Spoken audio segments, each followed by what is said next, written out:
Ja meil on tõesti väga suur rõõm olnud, et terve selle nädala jooksul meil on olnud selline võimalus võtta vastu. We've been happy to have this opportunity to receive guests ookeani tagant. Across the ocean. Ja ma võib-olla paari sõnaga ütlen. And maybe with a few words, let me share that some of you already have visited multiple events this week. If you're here for the first time this week, welcome. And we are really happy as a seminary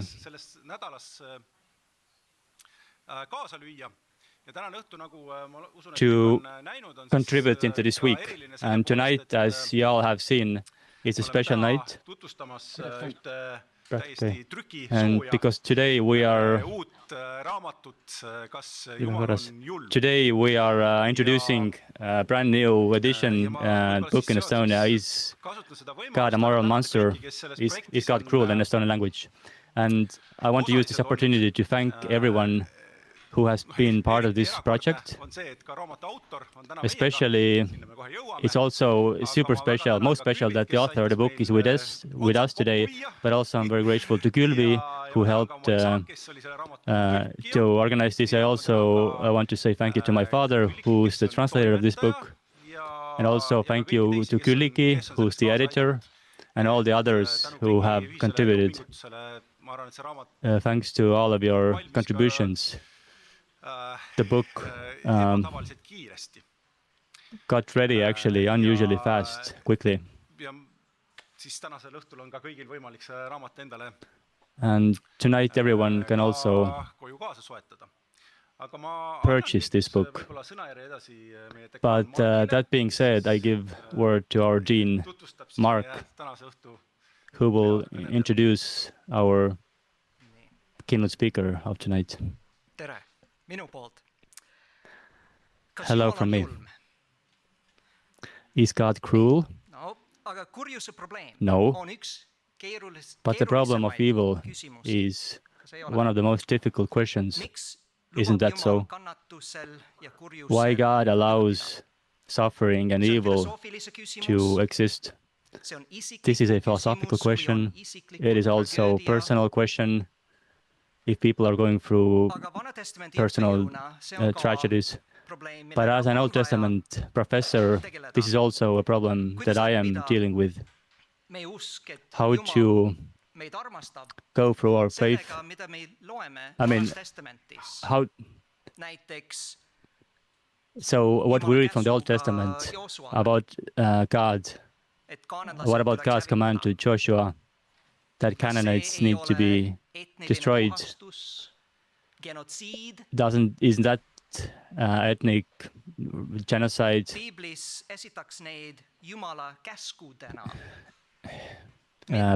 Bible represents those as God's commands, as not as deeds, as sinful people. So how to deal with this? How to understand this?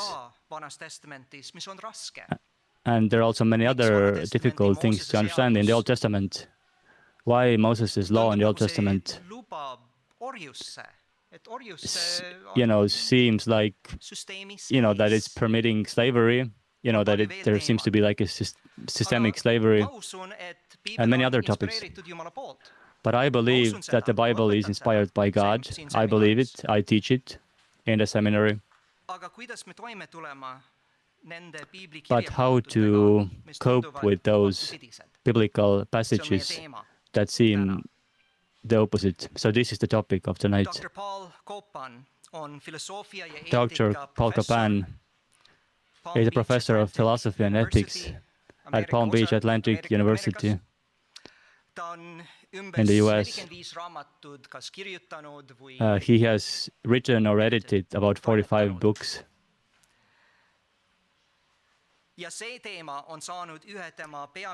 And this topic has become one of his main academic focus. You see the original here.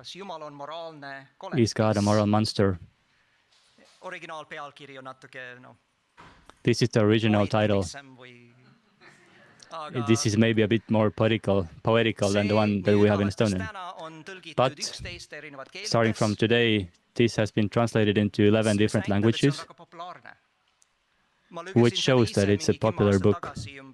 I read it myself about 10 years ago, and as I was reading it, my first thought was, or my first feeling was, that this shows intellectual honor towards culture in which the Old Testament was written, and it's important.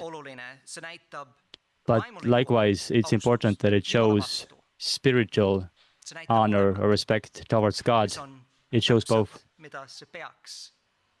which is exactly what it should do, what we should do if we want to deal with this problem. If you're interested, and translator Tarmo and Laur, who organized also this, there's also another book that we're not going to present tonight, but he's got a vindictive bully, even more intriguing title.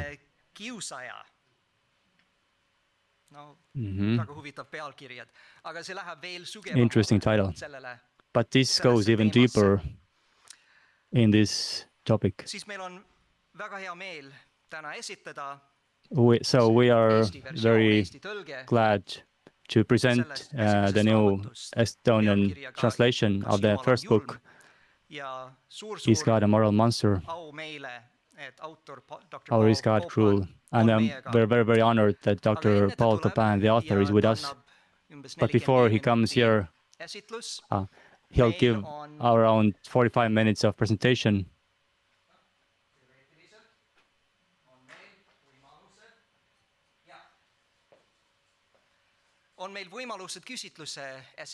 So you all have opportunity to ask your questions. With your mobile or through your computer, you can go to the website slido.com and you can enter the code, or you can scan the QR code. And you can post your question there, whether in Estonian or English or even Russian. So we have people who can translate. So whatever language, but you can write your question there. And, you can also write your questions during Dr. Copan's presentation. And after that, we'll take a little break. You can grab coffee or water. And then will be the Q&A part. Q&A. So, and here you can also vote for other people's, if somebody else has asked your question, posted your question, or you like specific question, then you can vote for that question. And we'll start with most popular questions. And we'll see how Dr. Copan will answer to those. Now, Dr. Copan, welcome. Welcome. Tere tulemast Eestisse, tore tulemast seminari. Meil on väga-väga suur hea meel, et sa oled meiega.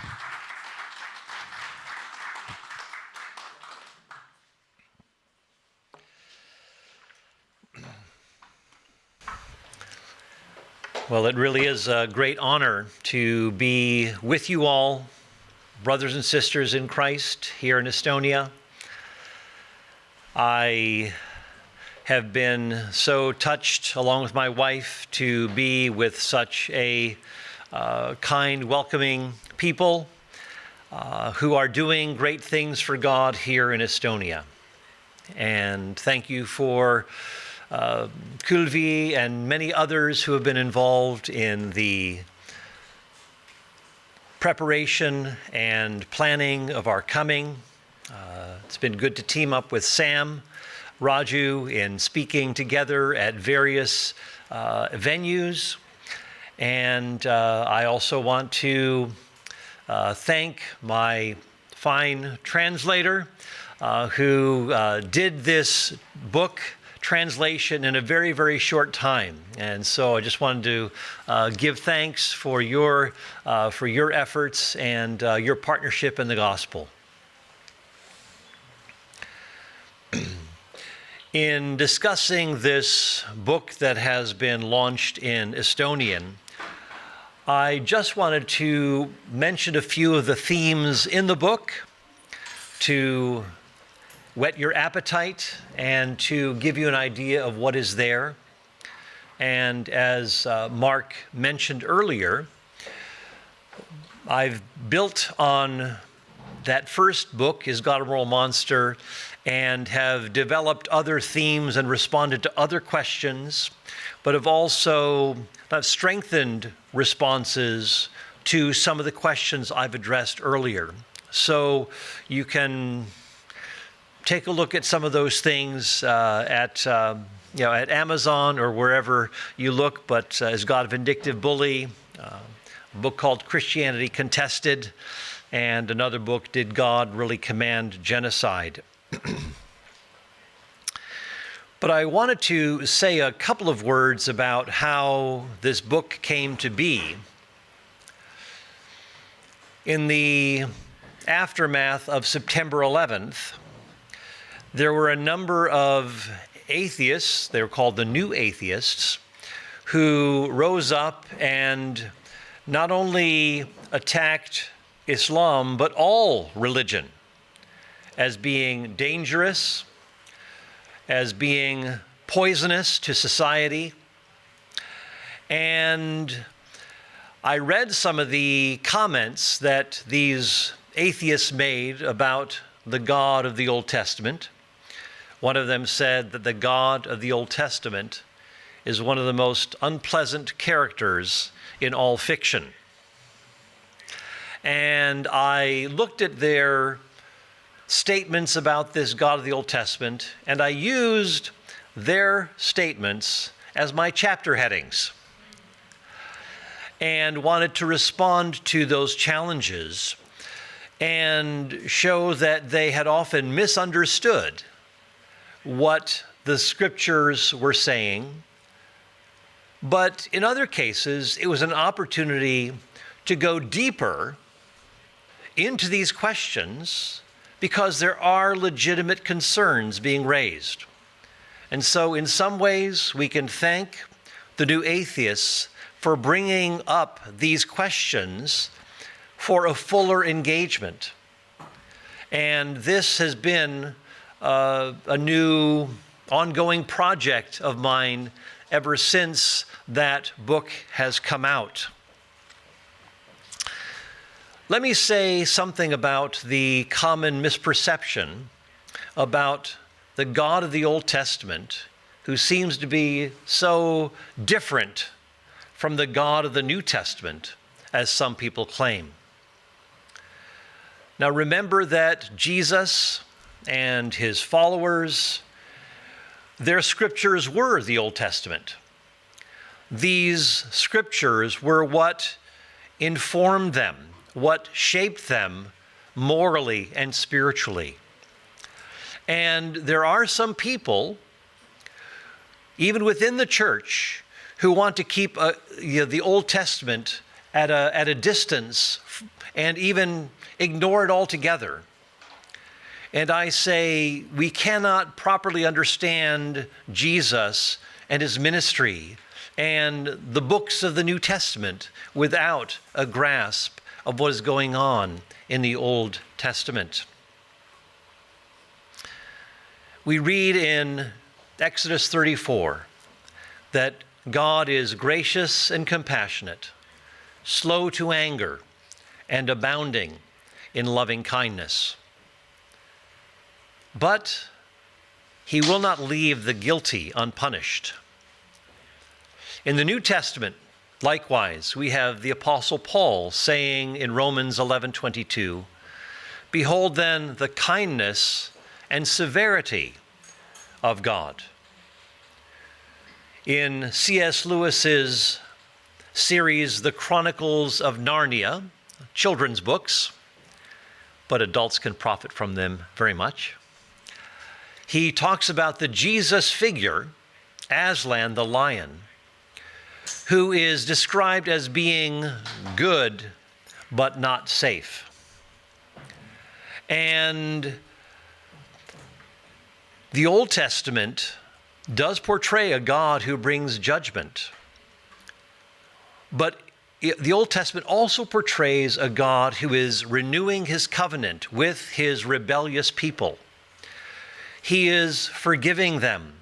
He is sending the prophets to warn them.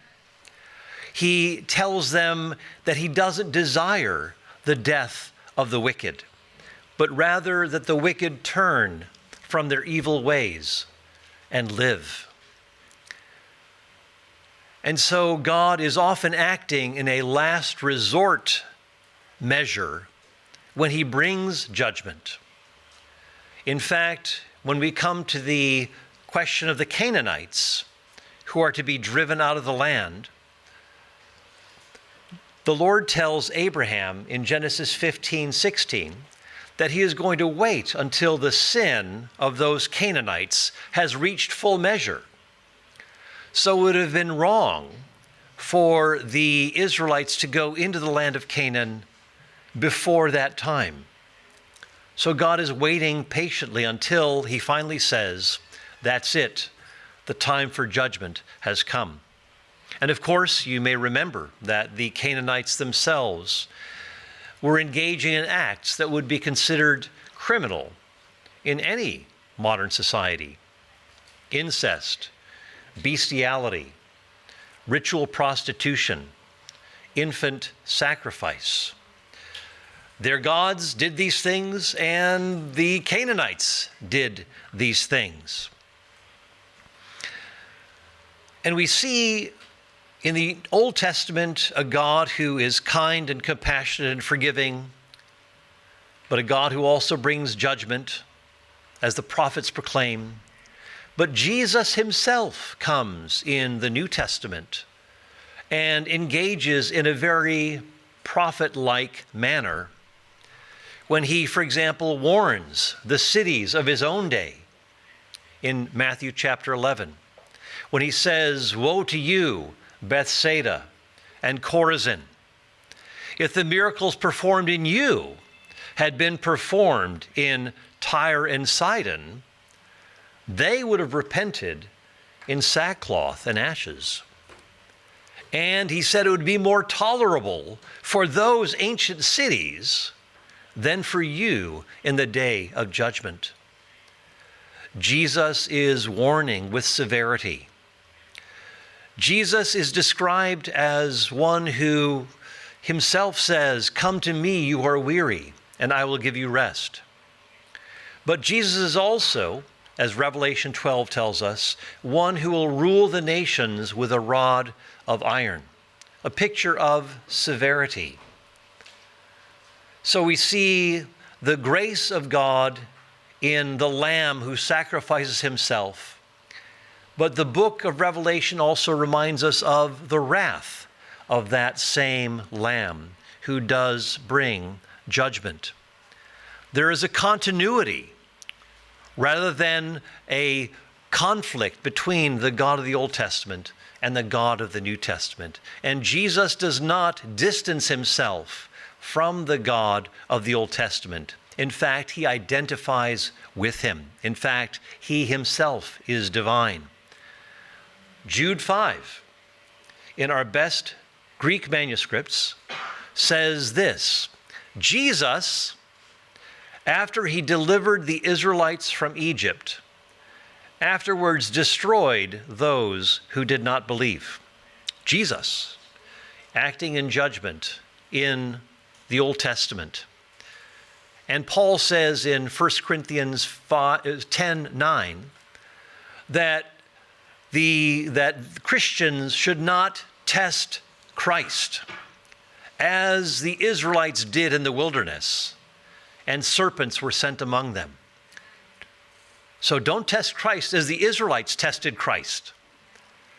So again, you see the Old Testament and New Testament brought together as we read more carefully the New Testament. Well, some of the questions that come up in this book are a response to various challenges that perhaps you yourselves have heard looking at the God of the Old Testament.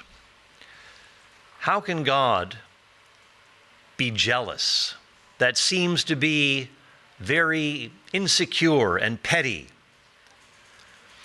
And there is indeed a type of jealousy that stems from insecurity. But that is not the kind of jealousy that we are talking about. There's also a proper, righteous jealousy. For example, when a third party steps into, say, a marriage relationship and again tries to bring division or tries to seduce someone away, jealousy is appropriate. And the Apostle Paul in 2 Corinthians 11 tells the Corinthians that he is jealous for the Corinthians so that he might present them to Jesus as a virgin people uncorrupted by the world. Jealousy is appropriate when human beings create God's substitutes rather than putting their trust in the true and living God. That jealousy flows from God's deep concern. God is concerned about the well-being of those whom he has created, that they might worship him, the source of living water, as Jeremiah 2 tells us. That they might find satisfaction in him rather than going after God's substitutes and finding that they are very much disappointing and unsatisfying. So jealousy is appropriate. God's desire for human beings to connect with him and God's desire for Israel to be in deep relationship with the covenant-making God is appropriate. So again, it does not come from any kind of insecurity that God has, but rather it is because God is zealous for his people to honor him, to belong to him, to find their refuge in him. There's also another charge that people will make against the God of the Old Testament, and that is that God is vain, that God wants people to worship him, and this just seems so arrogant and self-centered. It seems as though this too is a reflection of God's insecurity, that he needs people to prop him up and to boost his ego. Well, is that what is going on? Well, and we who have read the scriptures know that that is a superficial kind of assessment of what is happening. Again, God, our Creator, calls us to worship him. Why? Because fundamentally, worshiping the one true and living God is to align ourselves with reality. God calls us to worship him, as Jesus said in John chapter 4, in spirit and in truth. That this worship reflects that we are in tune with the story of reality, in which God is at the center. And to wander off in our worship only, as C.S. Lewis says, breaks the hearts of the worshipers because they have put their trust in the wrong things. So proper worship is actually an appropriate call, that we align ourselves with what is real, with what is true, rather than running after things that will greatly disappoint us because they're not meant to satisfy us, whether it's maybe a human relationship or a job that we have or some sort of a goal that we're striving for in athletics or vocationally. These things can be good in themselves, but they need to be subordinated beneath the greatest and highest good. There is a hierarchy of goods. And as St. Augustine, the theologian, said, that our lives must be properly ordered with the ultimate good as the focal point of our pursuit. And then those secondary goods fall into their proper place. But if I run after good things that are less than God, turning them into a God themselves, then we find that life that God has promised to us of joy, of contentment, will elude us. Remember what Jesus said in John 6:33, to seek first the kingdom of God. And all those other things, food and drink and clothing, those secondary things will fall into their proper place. They will be taken care of. But you yourself seek first the kingdom of God. Make God your priority. Another issue that I discuss in the book is the question of Abraham sacrificing Isaac. Many people will look at this and they'll say, well, how is Abraham different from someone whom we read about in the newspapers who says, God told me to kill my son or my daughter in a fit of craziness? Why is it that that act is murder, but what Abraham does is righteous? Some people think that God is just saying, arbitrarily, this is good, but in other circumstances, that same thing is bad, and that this is just a moral confusion. Well, we need to read the narrative of Abraham in its proper context. You see, this is not a command to Abraham that just comes out of nowhere. There is a story, a history, a relationship between Abraham and God that starts 10 chapters earlier in Genesis 12, where God calls Abraham out of Babylon to a land that he is going to show, and that God promises that he and his offspring will bring blessing to all the families of the earth. God has promised something, and Abraham and Sarah try to take matters into their own hands, as you may remember. And Abraham takes on a wife, Hagar, through whom he can have that child that he thinks is going to be the promised child, Ishmael. But God says, no, the child is going to come from both of your bodies. And so God gives Abraham a kind of preliminary test in chapter 21 of Genesis, where God says, after the strife in his household, to send Hagar and Ishmael away into the wilderness. Now, this would have been inevitable death for them. But God says, as it were, don't fear. I am going to make Ishmael into a great nation. God is going to take care of Ishmael, so send him, so it's okay to send him and Hagar away. And then chapter 22 begins with the same language, that Abraham gets up early in the morning and gets ready to offer Isaac as a sacrifice. Well, why is this narrative distinct from a morning newspaper article on something horrific? Well, as we said, God already has a history with Abraham.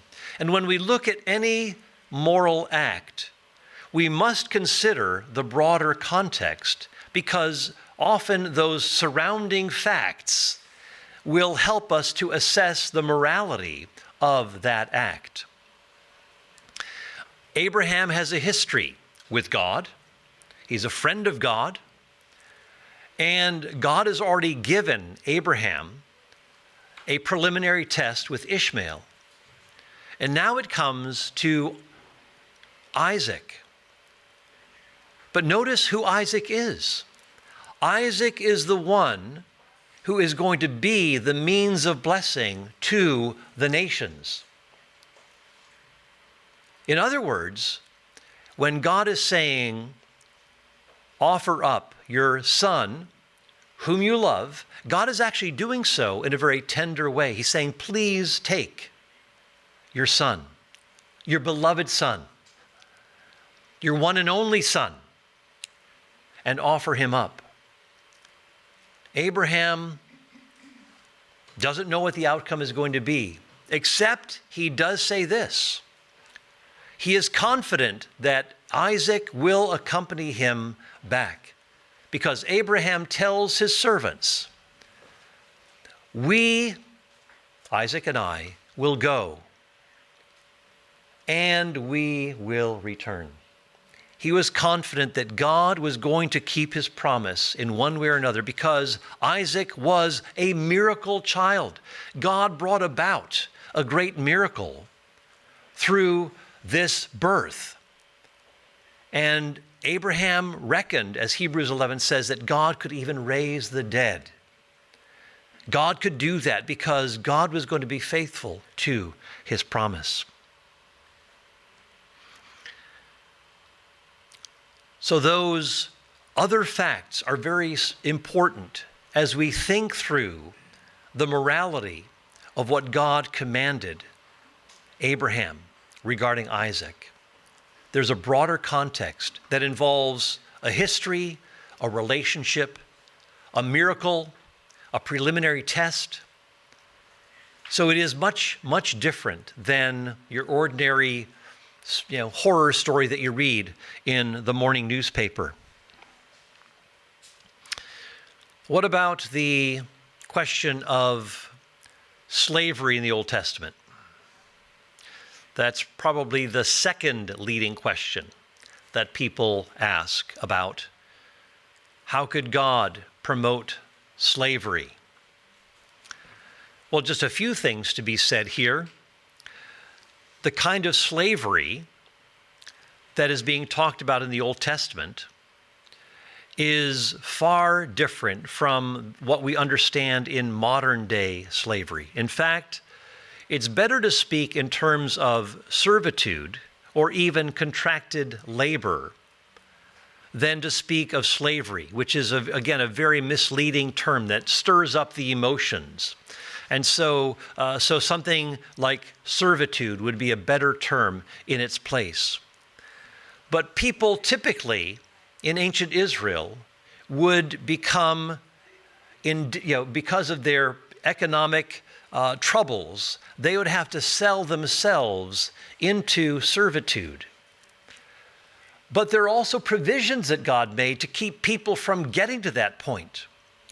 So, for example, there were gleaning laws in Israel where you were allowed to pick grain from a field that hadn't been fully cut down. So you could gather grain like Ruth did for herself and for Naomi. Or fruit that would be left on the tree rather than being picked clean, so that the poor of the land could gather these things.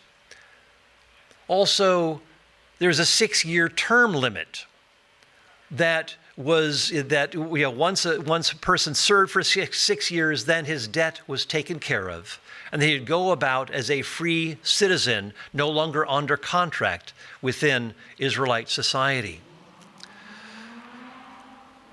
There were other things that I could say. For example, fugitive slaves who ran to Israel from other countries, instead of sending them back to that foreign nation, which is what many other nations did around Israel, God said to allow those runaway slaves to settle in any of Israel's cities. Israel had a much more redemptive law about servitude than the surrounding nations did. If you struck a servant and knocked out his eye or his tooth, that servant could be set free without any lingering debt. In Exodus 21, there's a passage that says, if a man strikes his male or female servant so that he dies, it says he will be avenged. Well, what does that mean? This is the language of the death penalty. If you strike your servant, you have killed, you have murdered a human being. A lot of people skip that part and then they go to the next part and they'll say, but if he gets up and walks around for a day or two and then dies, then he will not be, the person who struck him will not be punished. So the skeptic will say, look, you can beat a servant to within an inch of his life, and just as long as he doesn't die immediately, it's all okay. That is not what the text is saying. First of all, read the first portion of that passage in Exodus 21, where it says, if that servant is struck so that he dies, then there is a death penalty for that. In other words, the servant is not a piece of furniture, just an object that you can do whatever you want with.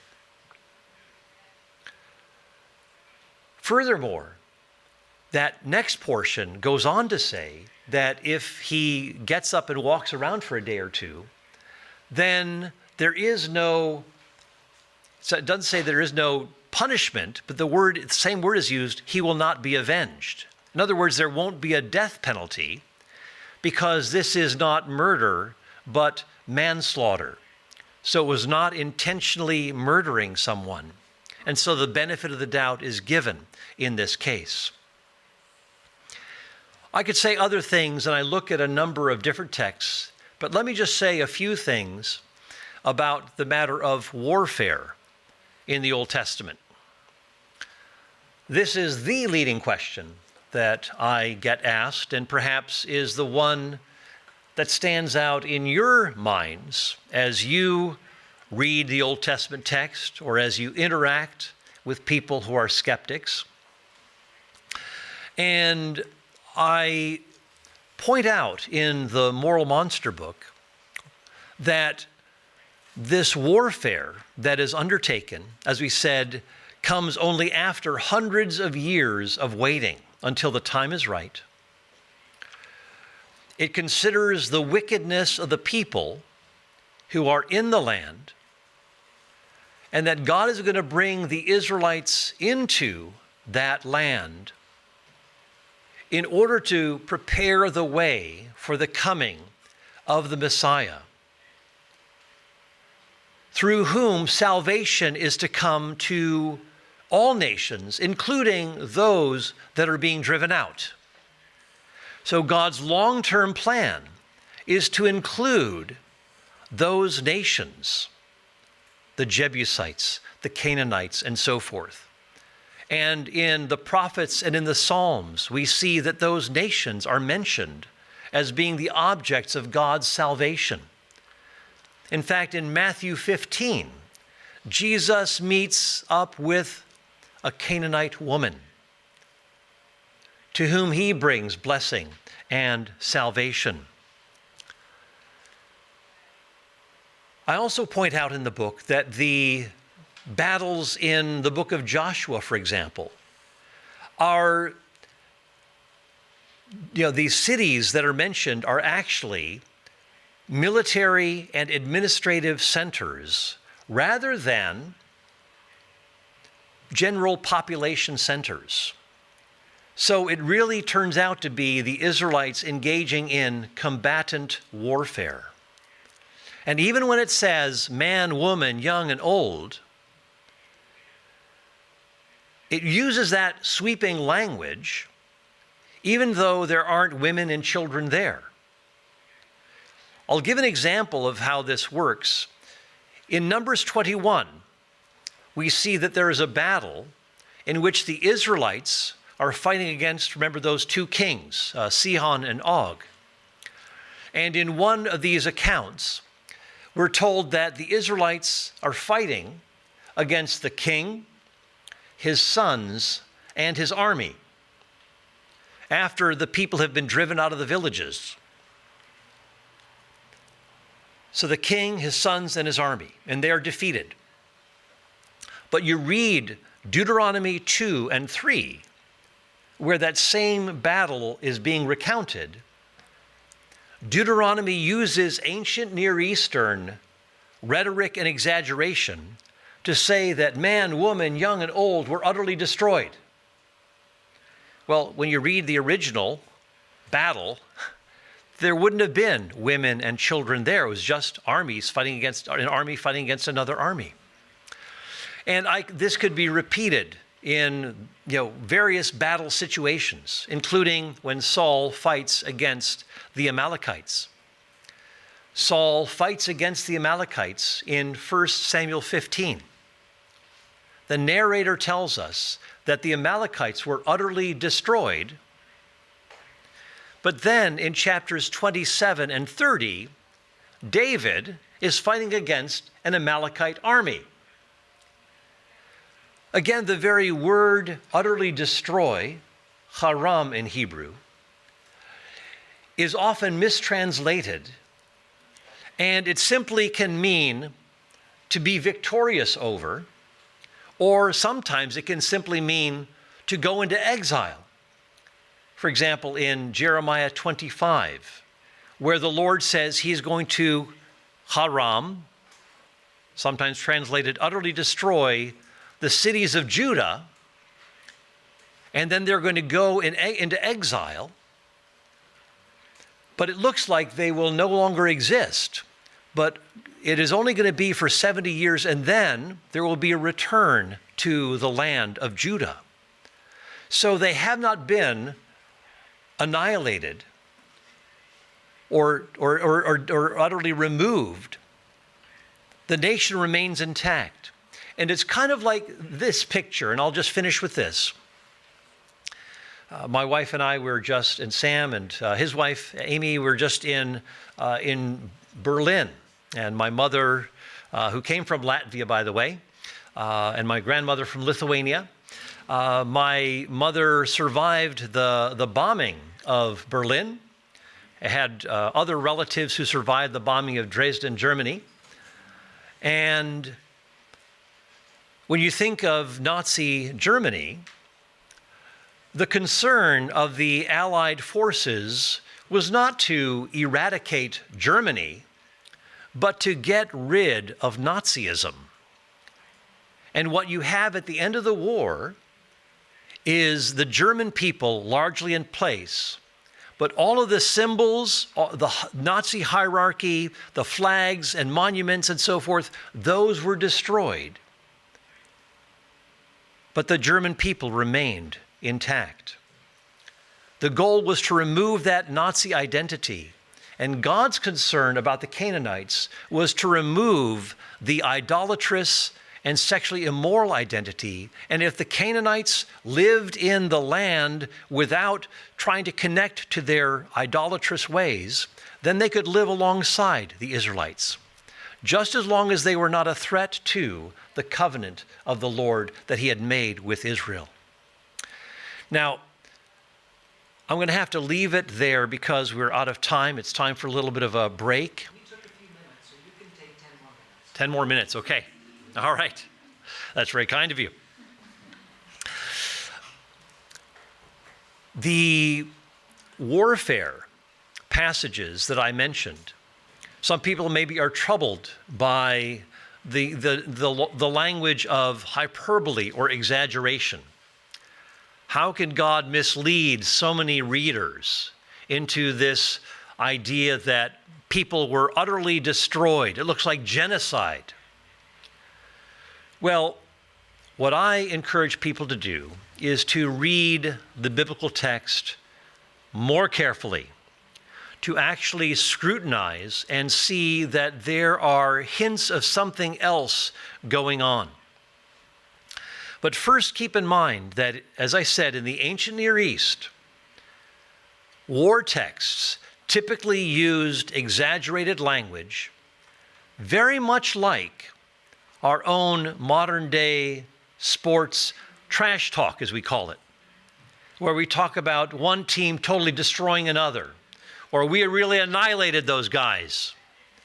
But clearly this is hyperbolic or exaggerated language. Hyperbole is a common device used in the ancient Near East and is also used in much of the political discourse in the Middle East today, where you have a twofold emphasis. You have emotion that is generated in order to persuade. You're trying to stir the emotion in order to persuade. And so sometimes you'll see this exaggerated language in the Psalms. There will be, or sometimes, talking about all Jerusalem going to see John the Baptist, where he is baptizing.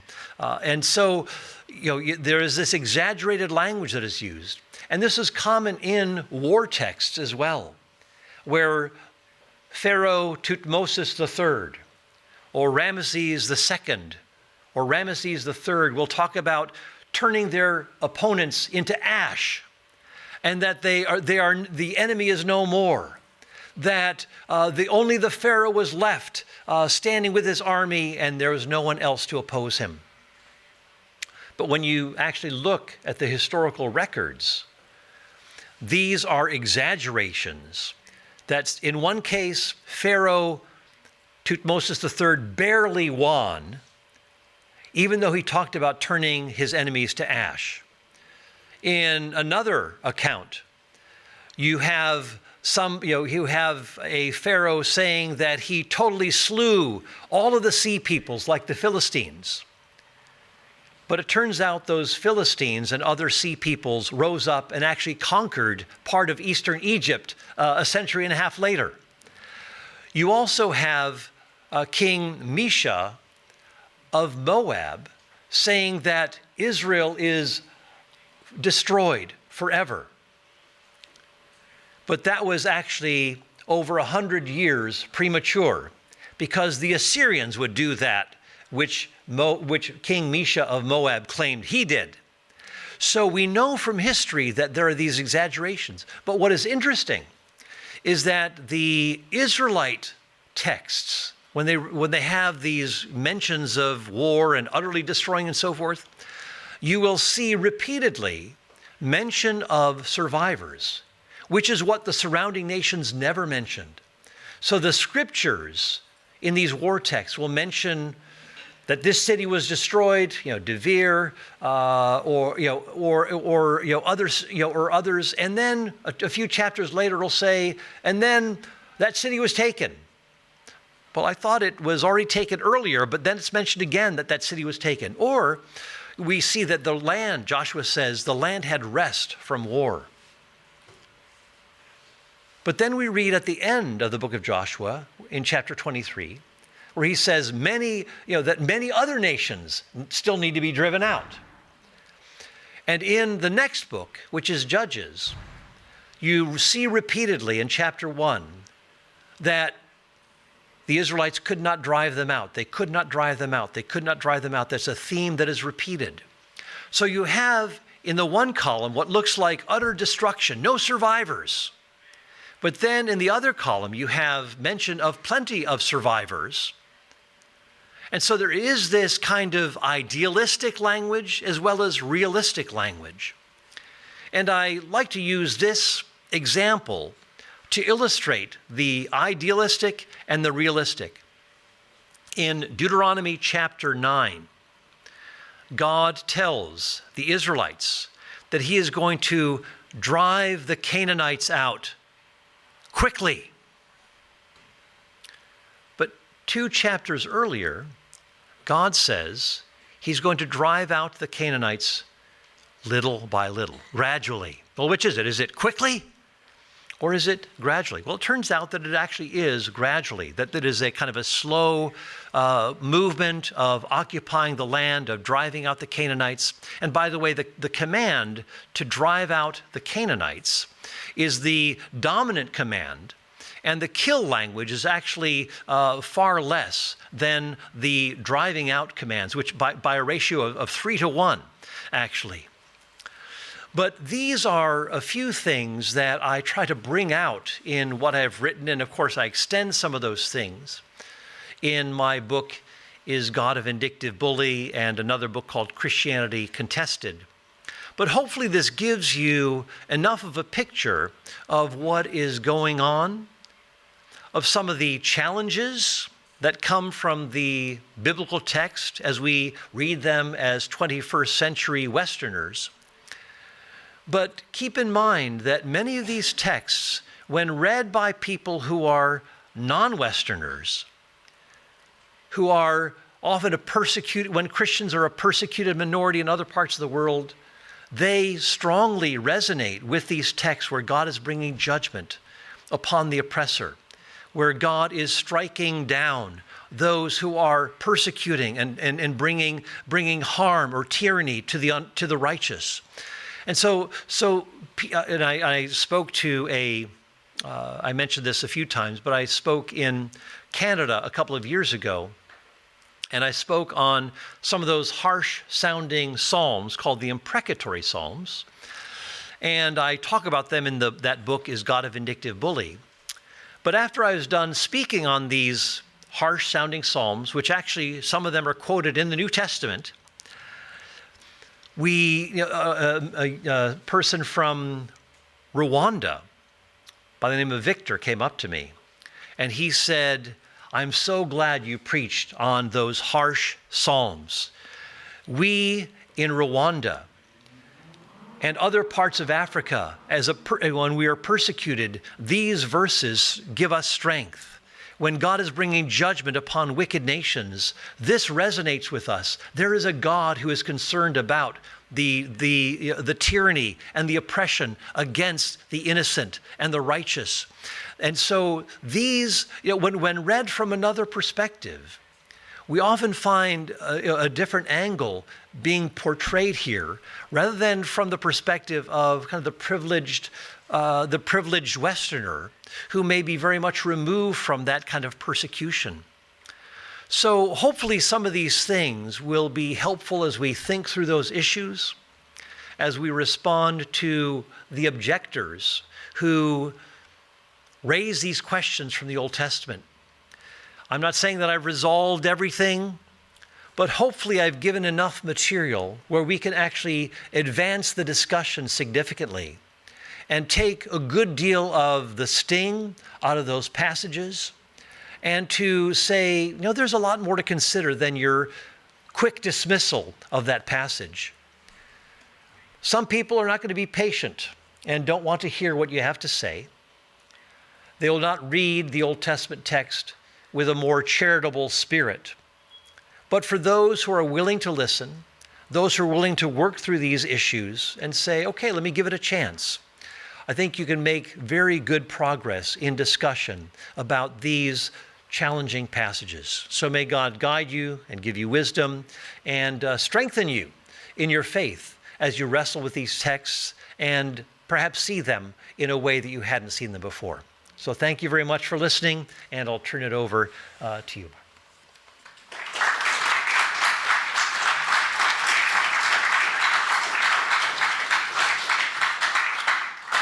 Thank you so much.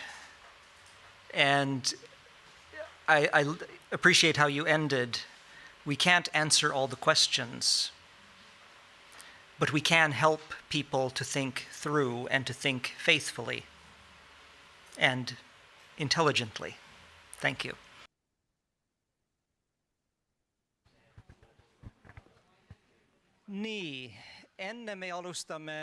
All right. Before we continue with Q&A, we have a little Christian sacrament, so to speak. During the whole week, we've organized a lot of events, and we'll take a little offering to cover some of these costs. So you'll see the box going around where you can put something, and you can also donate through the QR code. As you know, we've organized many events, and by the help of God, we'll want to continue with these events, and your support is very important. And now I will switch to English, and I will give a microphone. Actually, first I'll introduce, for those who have not yet met, Sam Raju, the president of Engage International, an apologetics organization that actually Dr. Copan is on the board of Engage International. They are colleagues, and we're very thankful for Sam actually for inviting, I think Sam invited Paul to Estonia. We're very grateful for that. And as a professional apologist, he travels and speaks to non-Christian and Christian audiences, answering questions about why Christians believe what they believe. And so we've asked him to join for this question and answer period. So I will give each of you a microphone. This one has to be held very carefully. If you wiggle it around, it gets some static. So okay. I'll trust your steady hand. Okay.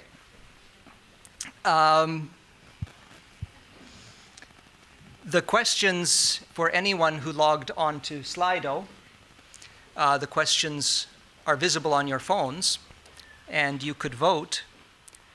And I'm actually happy.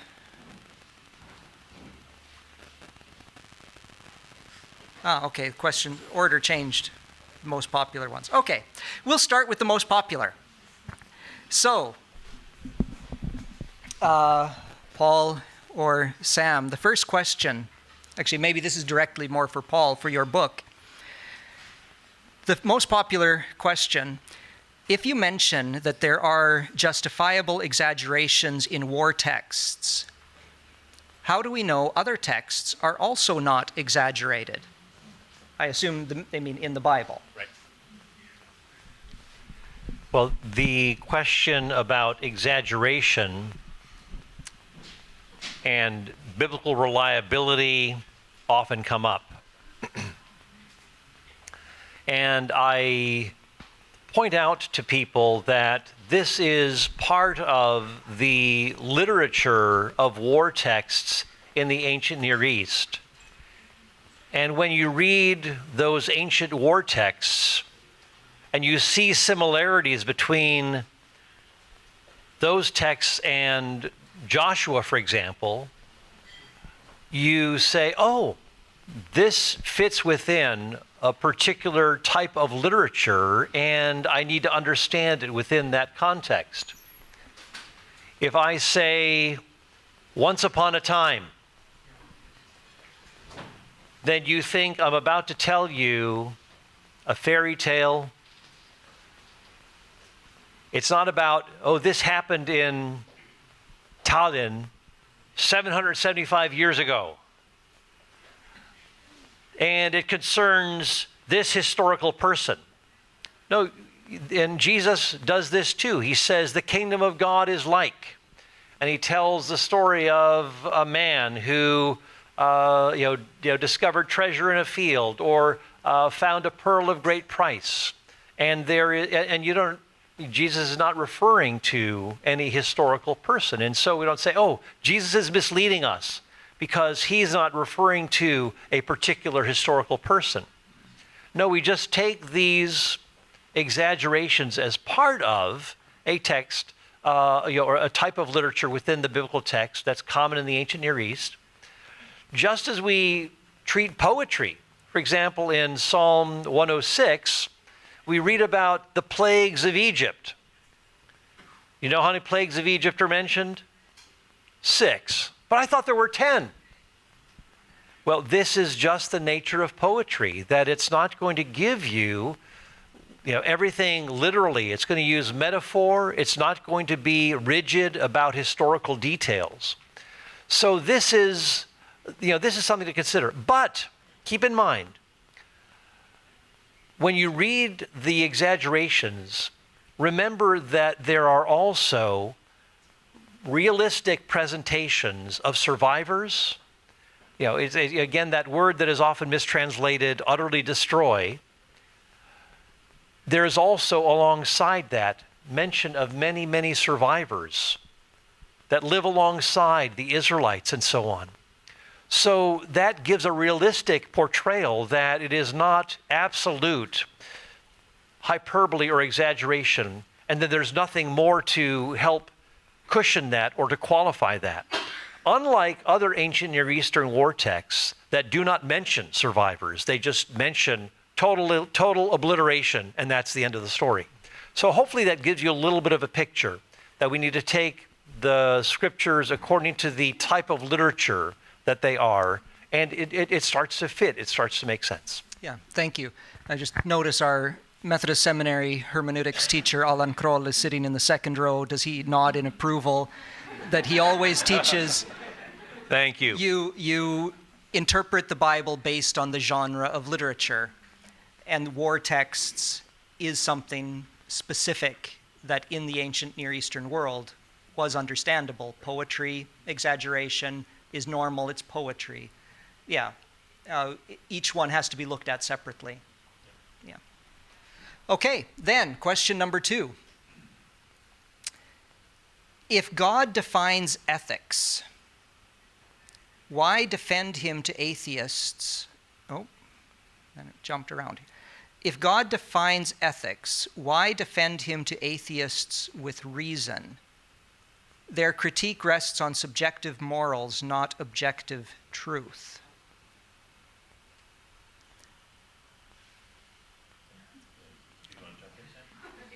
I can do it too. So, that is the point, right? Like, do I need to maybe try to clarify the question a little bit? Or yeah, I think the first phrase to me is a little bit on a separate subject, if God defines ethics. I think let's start the second part. Why defend God to atheists with reason if their critique depends upon subjective morals or subjective opinions, maybe? Yeah. Not objective truth. Yeah, I think sometimes, genuine atheists may not see the logical fallacy in their claims, and someone explicitly showing that to them might be helpful. That when you say that there is such a thing, sometimes atheists claim that morality is objective, and I think a lot of atheists would agree that there is objective morality. They'd look to something else besides God to explain objective morality. And nothing but God can give a satisfying explanation, grounding for objective morality. So I think most atheists would agree that there is such a thing as objective morality. There'd be a few who might deny that, but most people can clearly see it's self-evident. It is directly. You can directly. There's this intuition. There is direct awareness that murder is wrong, torturing innocent infants, babies, is, for the fun of it, is wrong. There are some things that are objectively wrong that we know. So I think most atheists would agree with that. There might be some who might disagree, but showing them that if they agree that there is such a thing as objective morality, how do we ground that? And atheists try to explain it by appealing to other things, but God is the best explanation, is what I would say. And we could also add that a lot of ethical reasoning assumes the dignity and worth of human beings. But if we have simply emerged from worthless, valueless processes, how do we arrive at intrinsic, objective value? It seems better to make a connection between valuable human beings and a source of value, such as God, the supremely valuable being, and that this helps to draw a more organic connection. And actually, a lot of people will simply accept, as Sam said, that right and wrong do exist, but they often just say it's just, everyone understands that, and they don't need to offer any sort of a deeper explanation. But the theist, the believer in God, can actually go deeper and say, well, there is a supremely valuable being who has created human beings with dignity and worth, and that value that somehow, that value didn't just somehow emerge from valueless processes. So we can offer something that goes deeper than just merely accepting moral truths as existing, but not being able to go any deeper than that. And I think like cancel culture, for instance, people say, well, we should not allow this particular speaker into our campus. Those who say that ethics, morality is not objective, it's subjective, they're the ones who sometimes say, well, we shouldn't have this conservative speaker in our campus. What are they trying to say? They're trying to say there is such a thing as, this guy, what he said or what he did deserves public condemnation. What he said or what he did is absolutely wrong, and we stand in condemnation. He should not be given a platform. So they assume there is such a thing as objective morality, virtue, ethics, and so on. Like, for example, sometimes, we talk about Jeffrey Epstein. Jeffrey Epstein was on the news a lot. People say, look at what Epstein did. He is a monster. Those who say that ethics, morality is subjective, there is no objective morality, how can we condemn Epstein? Protests that we see on the streets, like what Putin is doing to the Ukrainians right now. Oppression, when we see terrorist acts, everybody is out on the street protesting. We assume there is such a thing as objective morality. Otherwise, what are we protesting? We talk about rights, but we are confused about what is right. So I think, yeah, encouraging them to think through more deeply, and they find philosophically you need the objective reason, and trying to bring them in that direction. I think that's what we can do. But okay, let's go to the next question. Oh, then my screen disappeared. Just a minute. And I can't do this holding a microphone.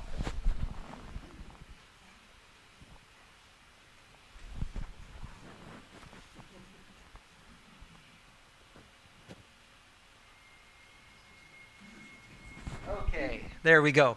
Now, the next question, I'm happy got high up in the ratings because it was asked yesterday and we didn't get time for it, if I remember right.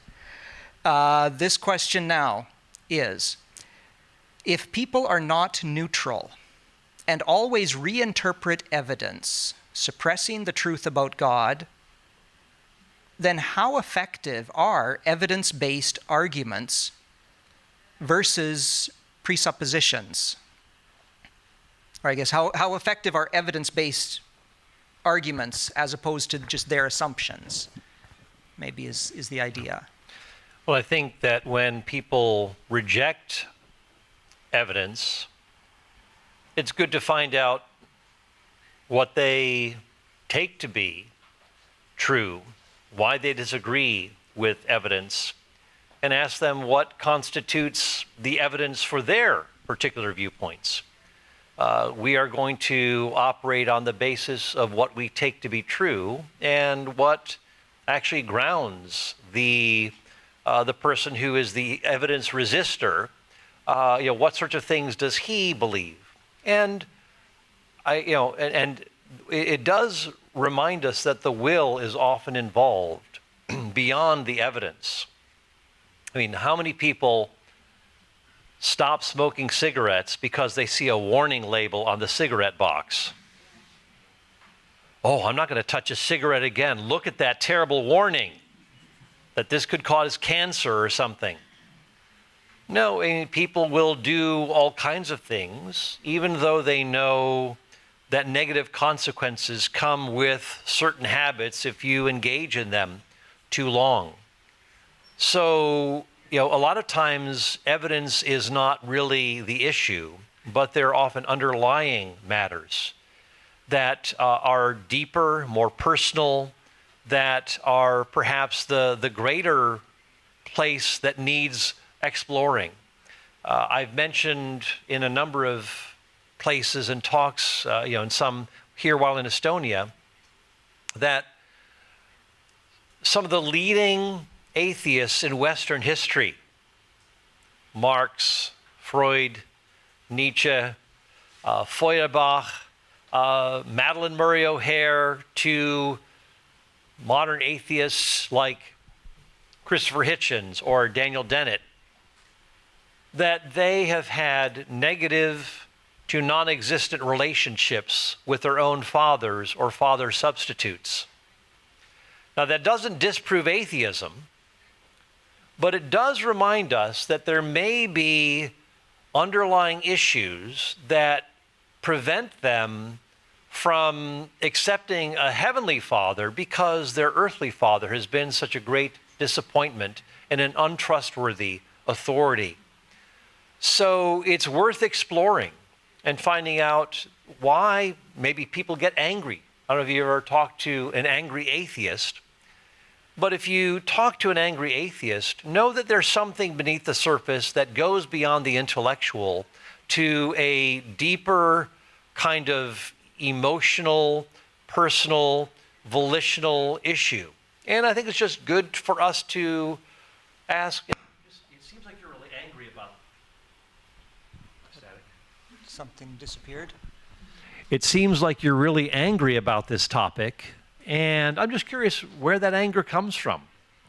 So exploring those things can be a very useful undertaking, and it's also just a very good practice to connect personally with people you're interacting with rather than just turning it into an argument or a debate match. Let it be an opportunity to get to know someone and let them hear, and just be willing to hear their story. I'll just give a quick example. One of my students, I've heard just a few of my students are actually in town today sharing the gospel here in Estonia, which is wonderful. Just got an email from one of my students today, and he unfortunately wasn't able to make it. But one of my students in a class that I teach, evangelism and apologetics, I have all of my students interview unbelievers.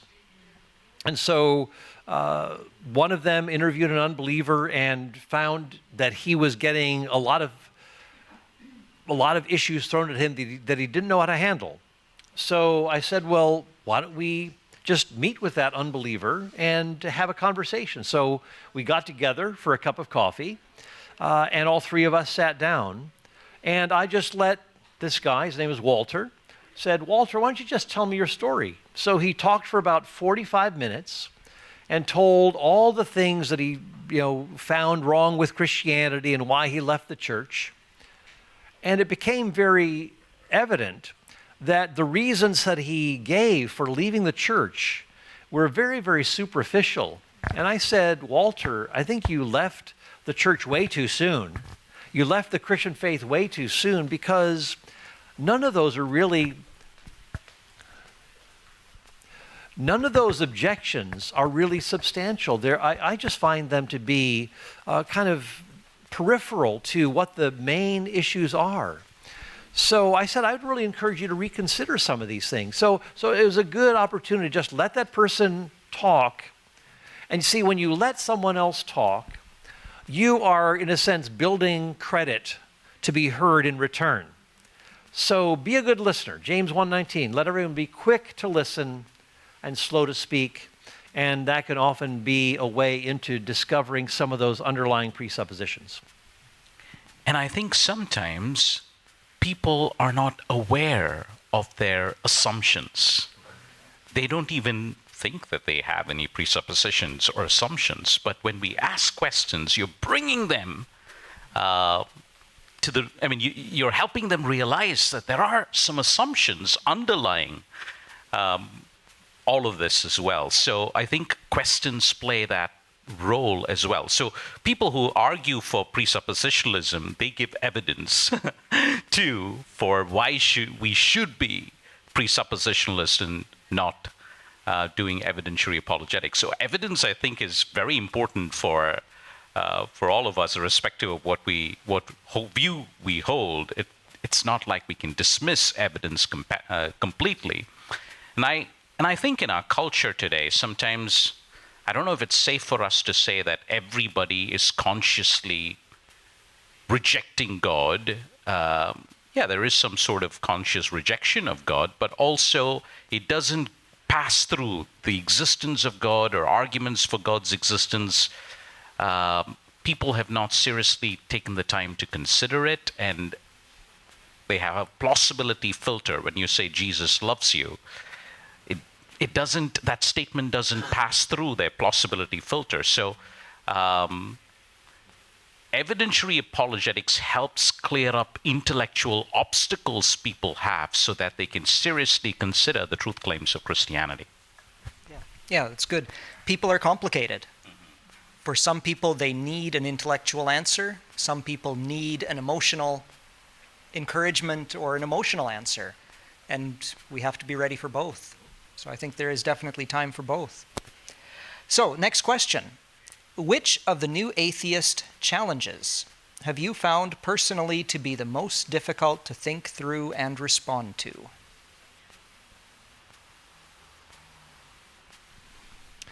Well, frankly, a lot of the new atheist arguments are pretty emotional and superficial and don't really engage the deeper issues. It's often a lot of rhetoric that is used. I'll give you an example of this. My wife, Jackie, and I, we went to hear the new atheist, Richard Dawkins, in Fort Lauderdale, near our home, and he was speaking on the topic of evolution. And I noticed that there was a microphone set up at the back of the auditorium. And so I left early before his speech ended to be at the microphone to ask him a question. And I raised this question to him. I said, Professor Dawkins, in your book, River Out of Eden, you say that in a world of electrons and selfish genes, there is no good or evil. There's nothing but blind, pitiless indifference, and that we're simply dancing to the music of our DNA. So I said, so why is it that you, as an atheist, believe that your viewpoint is more rational and that the believer in God is irrational if both of them are just dancing to the music of their DNA, that they can't help believing what they do, that they are believing what they do by virtue of physical forces over which they have absolutely no control? So if the atheist is right, it's completely by accident and not because of any intellectual virtue he has over the theist. Richard Dawkins says, well, because science works. And then he said, and science flies rockets to the moon, but religion flies planes into buildings. That was Richard Dawkins, the new atheist, apparently giving his best argument against God. And of course, the Muslim terrorists who flew planes into buildings couldn't help it because they're just dancing to the music of their DNA. And Richard Dawkins couldn't help saying what he did because he was just dancing to the music of his DNA. So you have, so that was kind of a live example of Richard Dawkins' great argument. And I co-edited a book with Christian philosopher William Lane Craig called, it's basically on Christianity's critics. And it's like contending with Christianity's critics. And it's, and one of the chapters is by William Lane Craig, who goes through Richard Dawkins' arguments against God in the God delusion. And he says, there really is no argument here. It's just a lot of illustrations here and there and trying to weave some case together. And he basically said, I think the strongest attempt he has, and he tried to formulate one argument that he could extract from that entire book, but it really was very poor philosophical reasoning. And so I think that has been largely the case with the New Atheists. And that's why the New Atheism is really just a past fad. It really turned into a train wreck. And there was nothing, and in fact, Alistair McGrath, a noted theologian, he co-edited a book called Coming to Faith Through Dawkins, about people who became very attracted to the New Atheists, but later came to realize that these arguments are really empty and offer nothing positive. And often Richard Dawkins was a means of people realizing the bankruptcy of that kind of atheism and putting their faith in Jesus Christ. So that might be, I think, a helpful illustration right there. And of course, Dawkins now encourages people to go to church because he sees cultural Christianity as a defense against Islam, and he hates Muslims more than he hates Christians. But okay, let's just leave the New Atheist to the side and rephrase the question in general. What is the strongest atheist argument, the most difficult atheist argument in general that you've had to face? Go ahead. I'll jump in after you. I think the problem of divine hiddenness is probably one of the... Explain that briefly. Okay, the problem of divine hiddenness is if God exists and desires to have a meaningful relationship with us, why doesn't he make himself more obvious? So that is one of the questions. I think that's a challenging problem. There are good answers to that, Can you give a 30-second answer? I would first say that there is enormous evidence for God's existence. Why is there objective beauty? What explains the universe? The origin of the universe, the cosmological argument. Why is the universe fine-tuned for life? What explains that? There is historical evidence for the resurrection of Jesus Christ. So there is enormous evidence for the existence of God. It's not that there is no evidence for God's existence. The second thing is, I think God's goal is not to get people to believe that he exists. He wants us to believe in him. There is a difference between the two. I use this analogy often. My wife and I boarded the flight from Washington, D.C. Our first event was in Prague. We flew to London. But before we boarded the flight, we believed that the plane could take us to our destination. If we didn't believe that, we would not have entered the plane.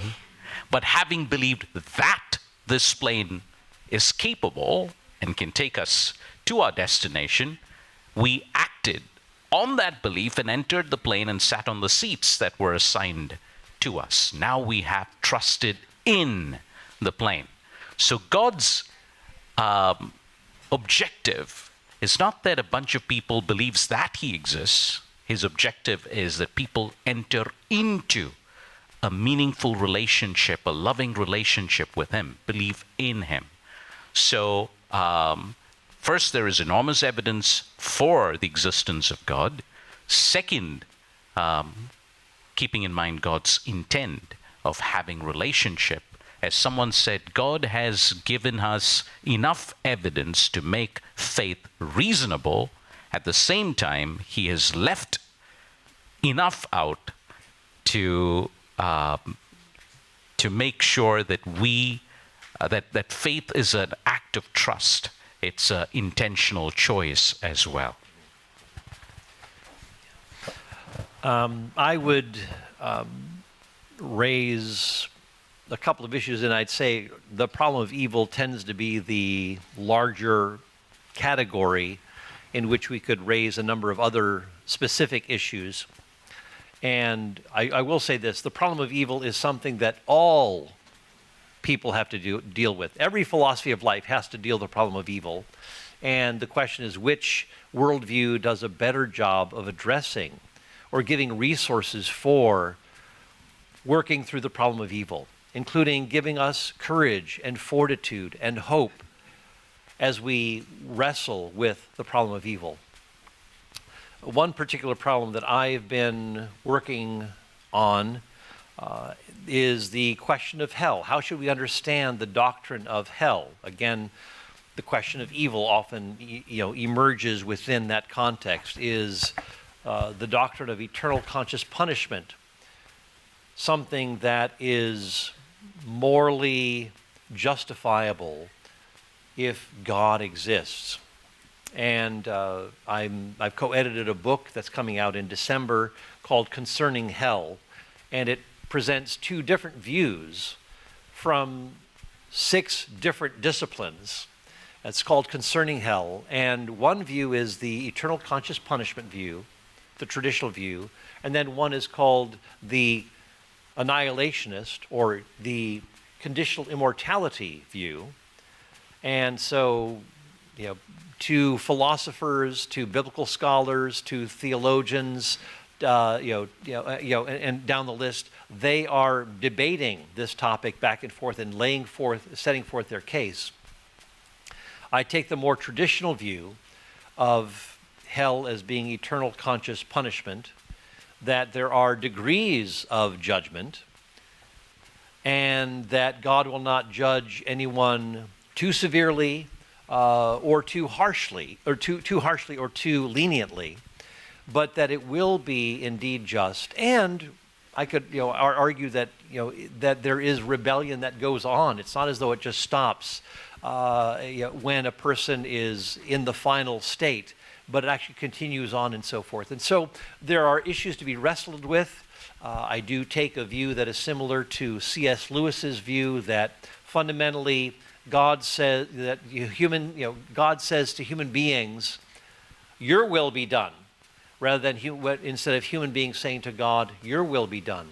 And that really is the crux of the matter, that human beings close off the possibility of communion with God, and that image of gnashing of teeth is actually an image of hostility toward God, where there is where Stephen is about to be stoned, and those who are about to stone him in Acts 7 are gnashing their teeth against him and so forth. So that would be one, again, a challenging topic, but I think that there can be also very helpful responses to that objection. Yeah. All right, thank you. Now this next question actually goes more straight back to your book. I think you have a chapter on this, approximately. I think it's referring to the Mosaic Law, where there is a passage in the law where a woman in certain cases, I'll just read what is written here. A woman had to marry her rapist. I understand other men wouldn't want her, but what about her feelings? Doesn't God care? So it is a reference to a Mosaic Law specific scenario.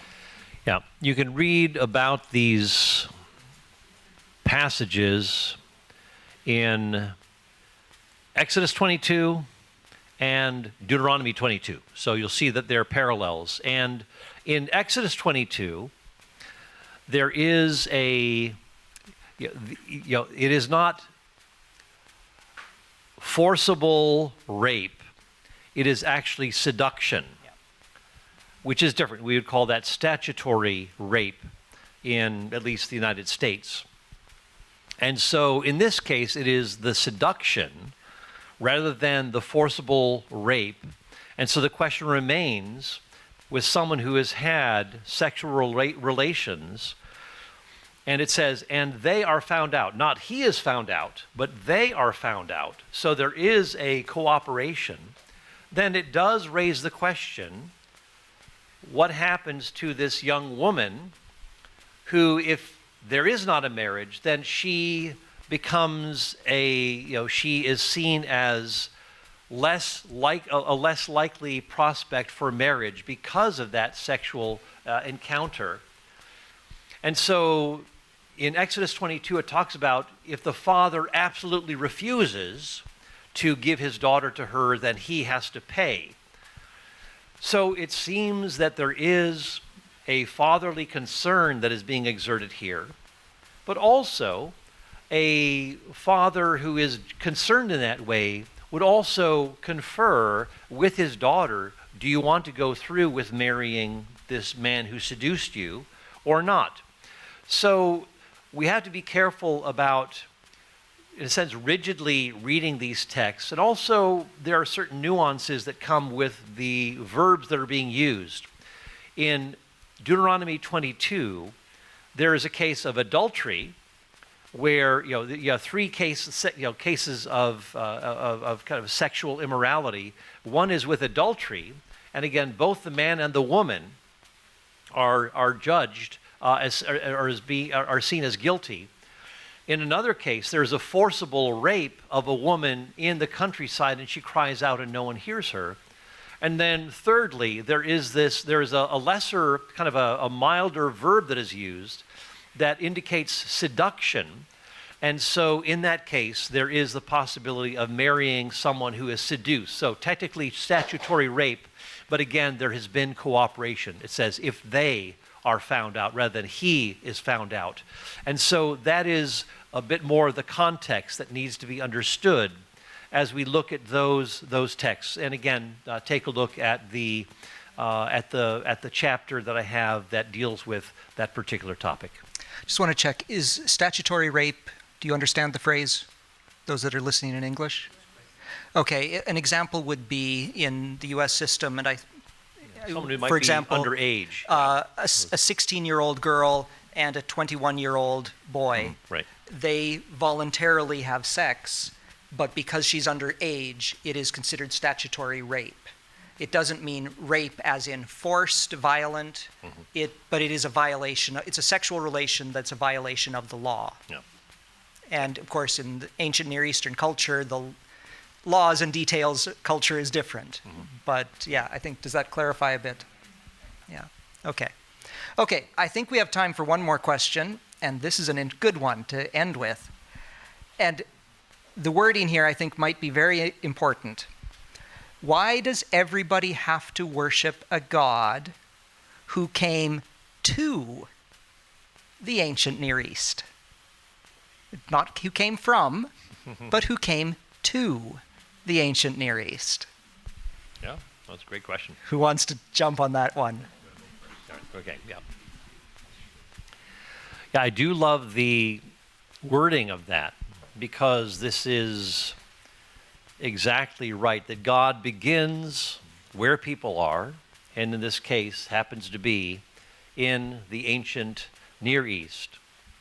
And we see that God, even say in the land of Egypt, when the Israelites are enslaved there, God engages with the superpower of the day, Egypt, and challenges Pharaoh, and challenges the Egyptians' own way of thinking about their firstborn by saying, if you do this to my firstborn Israel, by enslaving and oppressing, then I will bring judgment upon your firstborn. And so God is coming into and meeting with people, and this is what distinguishes the biblical understanding of God with, say, pantheism, in which a worldview where everything is divine, and on the kind of the other extreme is what we'd call deism, where God just remains aloof and removed from people. But in the biblical understanding, God is from the very beginning meeting with people, coming to people. In the Garden of Eden is seen as the meeting place. It's like a temple imagery or tabernacle imagery used about Eden, where God meets with Adam and Eve, walks in the garden with them in the cool of the day. But throughout the Genesis accounts, God is meeting with Abraham, Isaac, Jacob. He's showing up, and they're building altars to commemorate this or that encounter, the burning bush and so forth.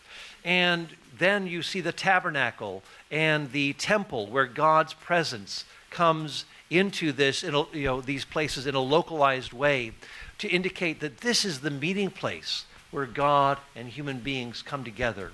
And we see this particularly illuminated and embodied in Jesus, the Word who becomes flesh and tabernacles among us, as John 1:14 says. That God steps into our world, doesn't just step into the ancient Near Eastern world and meet with human beings, but then God himself dwells with human beings, takes on human nature, flesh and blood, and identifies with us in our human condition. And there is the ultimate goal of God and human beings being ultimately united, distinct from one another, but united in that final state where God dwells in the midst of his people. That this is the state basically from the very beginning and the ultimate climax of God with his redeemed people in the new heavens and the new earth with a transformed physicality. That God is one who does not leave human beings alone, but actually enters into their world, doesn't give up on them. As John Stott said, God is a missionary God. And so he is on the move to bring about this reconciling work, and so that one day human beings will dwell with God, that he will be their God and they will be his people.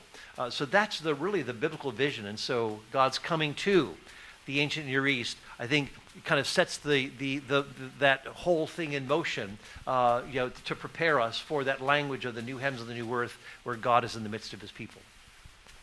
And I think, let's say, imagine God came to the West. People in the East would ask the same question. God has to come somewhere. So he chose the ancient Near East, Anyways, to put it differently, I would also say that the Garden of Eden was in the ancient Near East. The story begins in the ancient Near East. And the story of man's separation and the fall is in the ancient Near East. And how God's redemption also happens in that context in the ancient Near East. There is a thread that runs through Scripture, and it's quite fascinating. When I think of the garden, in Genesis, the first sin takes place in a garden. Jesus' tomb was located in a garden. Jesus appears to Mary Magdalene in a garden. And he says, I have not yet been to my Father, to your God and my God. Restoration or reconciliation happens in a garden, so to speak. So there is a thread that runs through the entire Scripture, and it's quite fascinating to see that imagery unfold as well. Sam, yesterday you and I were having a discussion about the difference between Jesus, Muhammad, and Buddha, and how, of course, everyone admits that all three of those individuals lived. No serious historian denies that. Well, Buddha, maybe there's some historical argument there. But no one denies Muhammad and Buddha lived, generally. The difference with Jesus is not just that there's evidence that he lived, but that there is substantial evidence that a non-Christian who does not believe the Bible, doesn't talk to Christians, can still look at the historical evidence and say, there's a very good argument that he rose from the dead. It's not just that he came, but that he rose in the ancient Near East. That historical focus of the story is so, so important. And I think maybe that connects with this question here as well. And the Christian God is not a tribal God. So God chooses the people of Israel, and through them, he wants to bless all the nations, all the peoples. And you look at Revelation, we have this beautiful picture of people from every tribe, every nation before the throne room, before the throne of God, So... Yeah, which is a beautiful, beautiful picture. Unfortunately, we are out of time. So a couple of things to say. We did not get through all the questions, and so what to do? Well, for one thing, we do have some more opportunities tomorrow. Well, I'm not sure about question and answer time when Dr. Copan will be in the Valgusete congregation. Sam will be in Toompea Nelipühi Kogudus. And then tomorrow evening, there will be one last seminar in Oleviste Church. So there are some more opportunities. But if those opportunities are not enough, you can always come to the seminary if you are not one of our graduates. Not only do we teach apologetics, we actually have a whole specialization you can specialize in evangelism and apologetics. So we have lots of courses that cover a lot of the topics that we have just very briefly talked about. And so, olete väga tervetulnud ja võiksid seda ka siis eesti keeles teha, et loengut ja ei ole vaja kõik inglise keeles kogu aeg kirjutada oma küsimused. If I may say one thing, this is our last event at the seminary this year, but I just want to say thank you. You've been such amazing people. We've really enjoyed being with you all. So we'll be praying for you and looking forward to seeing what God is in store for us. Laur, meie rektor. Okay, the last official part of this evening. So the week is not over, but as it was our last event in seminary, we just want to share a little bit of our gratitude for you. It has been an incredible opportunity to meet you, to get to know you, and I hope there is something you can take with you and your family from Estonia and from the seminary. Well, thank you.